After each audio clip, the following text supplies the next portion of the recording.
Hey guys, I'm the LockPicking Patrolman, and the lock that I've got for you right now is a challenge lock that was pinned up by Mr. Bobby Keyz. Bobby's been a very active member of the lock sport community.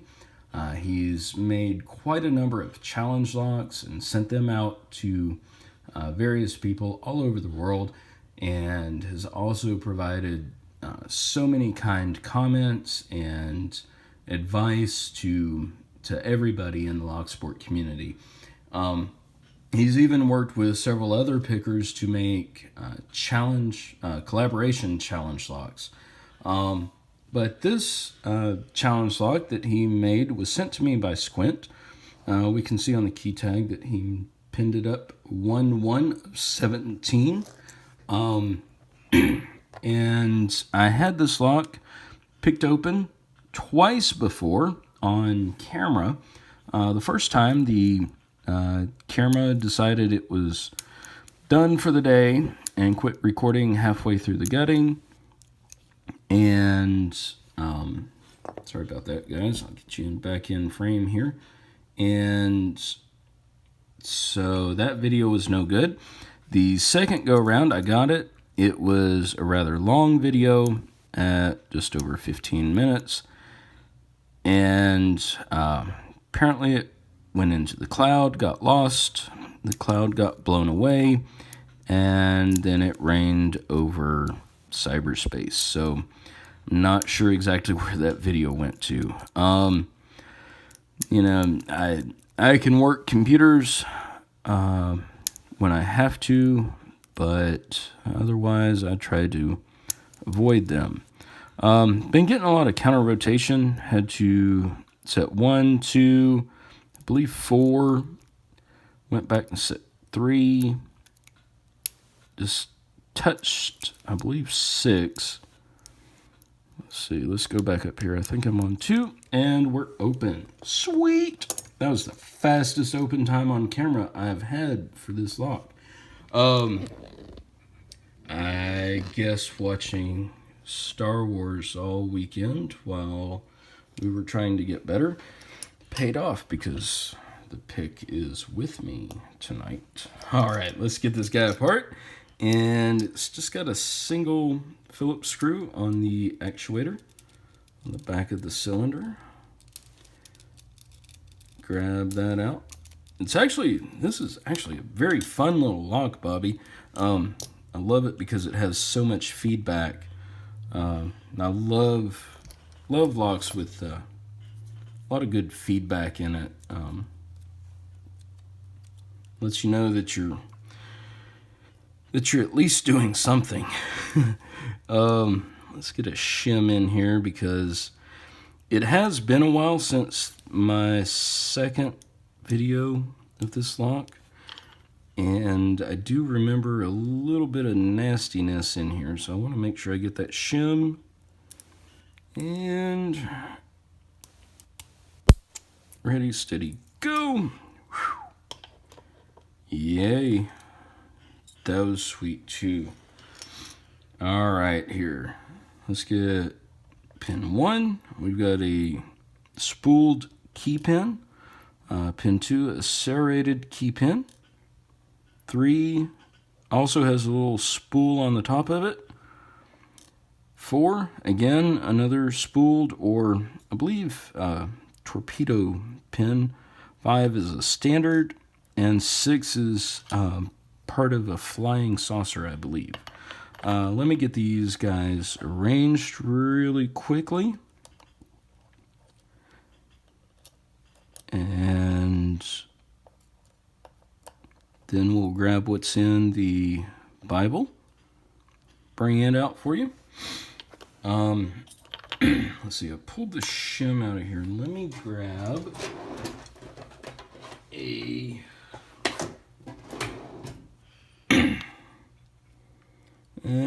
let's see if I'll get a solid follower to go through here.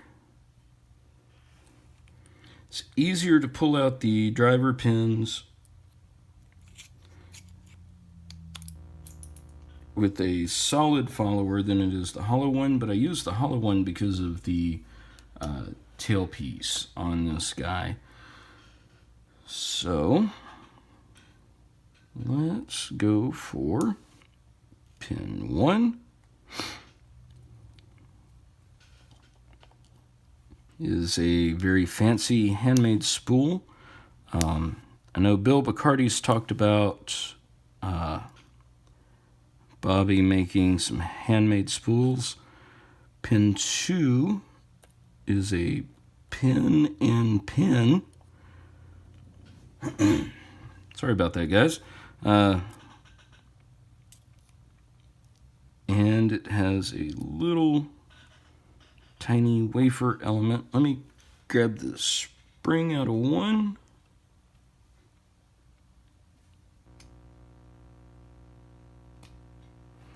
Come on, spring. Let's go. You're holding us up here. Alright, I'm going to try to dump out this little, yeah, there he is. Little wafer that was sitting on top of the pin in 2.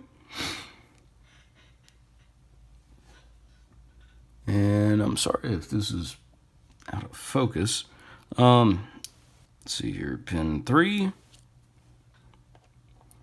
is another very nice handmade serrated spoolish sort of thing. 4, a very deep spool. It's probably what was given a lot of the feedback. Not sure if I mentioned when I was picking this, I believe that this lock was sent to me by Squint, and I believe he had a video picking this one. But anyway, I am officially saying that I've had this lock for too long. I'm going to send it out. I'm going to start sending out some packages again after the first of the year, when everybody calms down from the holidays, and get these out to some other people, because I have some other challenge locks I need to get back into circulation. Let's see here. Alright, just pulling these springs out of here. Got a lot of work done to the springs. A lot of different springs.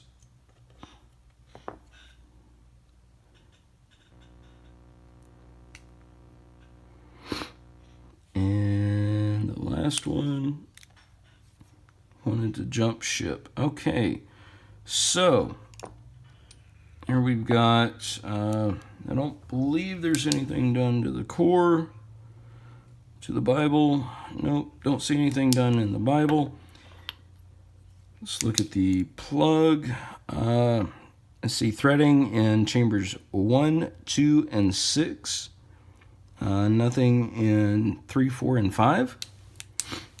And I will bring you guys in for a close-up view of these very wonderful pins. Alright, we can see in chamber 1 here this very cool spooled key pin with a handmade spooled driver. Chamber 2 had this very nicely serrated key pin with a pin-in-pin driver that has some spooling on it. The wafer set on top of it. Sorry about that. Chamber 1 had looks like a steel spring. Chamber 2 has a double spring that's been twisted together, made of copper and steel. Pin 3 has this very cool flared spool on the top of the key pin, and a very, very sharply bisected spool driver pin. The spring, I think that's either, I don't know if that's brass or copper. But anyway, 4 has a spooled key pin, again, with a very sharp edge on it, and a very nice spool driver pin. with a steel spring. Chamber 5 had a standard key pin with a double spool driver, and another one of these, again, I'm not sure what type of metal that is, for the driver spring. And finally, chamber 6 had a serrated and spooled key pin along with a T-pin driver element and a very tightly coiled steel spring. So, Squint, thank you very much for sending this my way. Bobby Keyz, thank you so much for being such a great part of the community. And guys, I'm sorry it's taken me so long to get this video out and published with this lock. Third time's the charm. And I always, I guess I just have learned from the trees. Because how do trees access the internet? Well, of course, they log in. Guys, have a great night.